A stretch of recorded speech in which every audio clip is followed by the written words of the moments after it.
Estamos de vuelta en a las 8:45. Vamos a conversar ahora respecto de ese acuerdo gubernativo que el Ejecutivo ha hecho publicar en el Diario de Centroamérica en el primer día hábil de este año.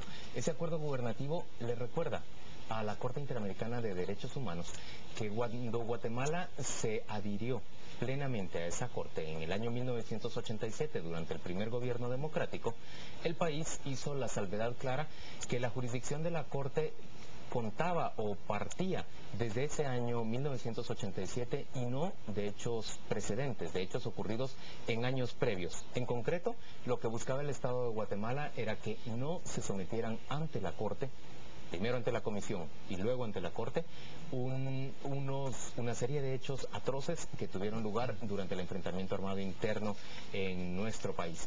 Ese acuerdo gubernativo, que ha aparecido con algunos errores, como por ejemplo la confusión de la redacción correcta del nombre de la Corte, ha sido inmediatamente adversado por grupos de derechos humanos y por el propio Procurador de Derechos Humanos, que ha salido a pedirle al presidente Pérez Molina que lo derogue, que dé marcha atrás, y lo consideran como limitante del derecho de justicia de los guatemaltecos y como una especie de aliento o de fuerza hacia la impunidad. Así es como lo han planteado los grupos de derechos humanos y el propio procurador.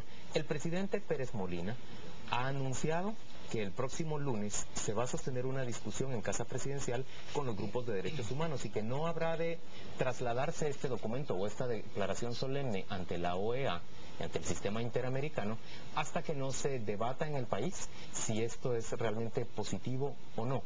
¿Cómo lo veo yo? Yo creo que el gobierno está, por instancias del secretario de la Paz, de Antonio Arenales, está en realidad procurando limitar el costo de los pagos que se hacen en indemnizaciones a los numerosos demandantes del Estado de Guatemala por hechos ocurridos antes de 1987, durante la guerra. Y solo menciono un caso, ya hay muchos juicios que se han debido, o muchos acuerdos que se han debido pagar, muchas indemnizaciones, pero hay uno que viene en camino y es el de 26 integrantes del diario militar. Los familiares de 26 de estas personas han decidido plantear un recurso en contra del Estado, y se presume que el costo de las reparaciones sería superior a los 65 millones de quetzales. ¿De dólares? No, de quetzales. Comparen esto, por favor, con lo que el Programa Nacional de Resarcimiento le reconoce a los familiares de víctimas mortales durante el conflicto. 24,000 quetzales por la vida de una persona. Ahí está planteada la discusión. Yo voy a abordar esto en tres perspectivas. Uno es lo que dice la Convención, no lo que debiera decir o lo que nos gustaría que dice. Y exactamente el artículo de Guatemala, o sea, lo que Guatemala reconoce, dice textualmente: se reconoce la competencia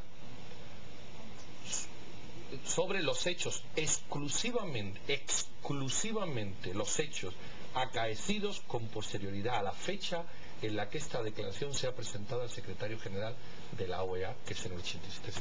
¿Qué dice la Convención? Que desde el 87 en adelante Guatemala acepta, y de 87 para atrás no. Eso es lo que dice esto. Y ahí creo que no hay mucha historia, porque lo dicen 25 países además de Guatemala. Lo he leído textualmente, lo que dice. Otra cosa es si el procedimiento realizado, es decir, si un gobierno puede emitir un acuerdo gubernativo, que al final es una ley nacional, para aclarar un aspecto internacional. Creo que esto es un error. Que el gobierno lo que tenía que haber hecho es, no sé qué procedimiento, un escrito, una aclaración, una declaración.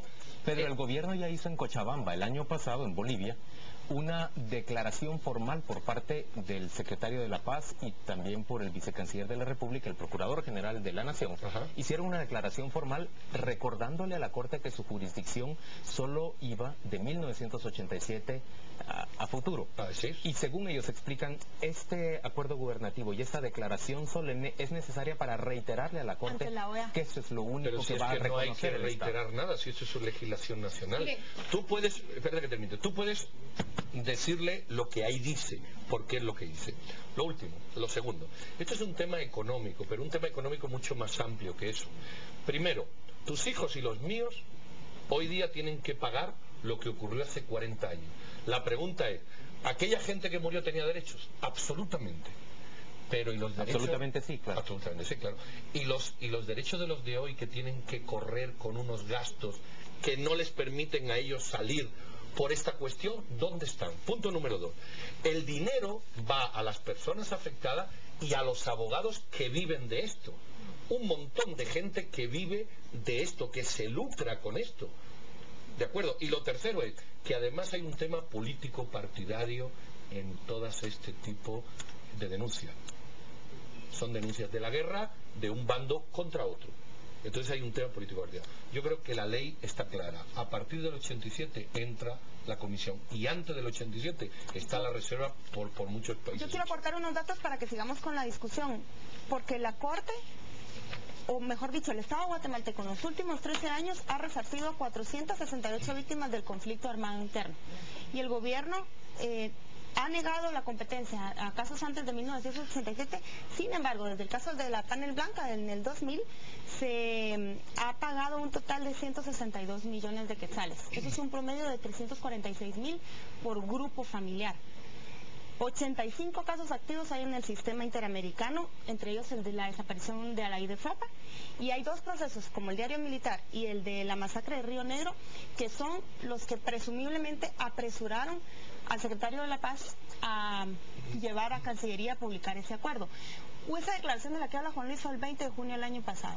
Antonio Arenales Forno se paró y dijo que Guatemala no iba a aceptar un programa de resarcimiento paralelo que definiera quiénes tienen que ser resarcidos y por cuánto.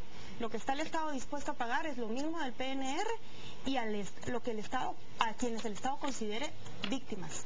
Sin embargo, lo que hemos visto en los últimos 4 años en la administración anterior es que el gobierno no puede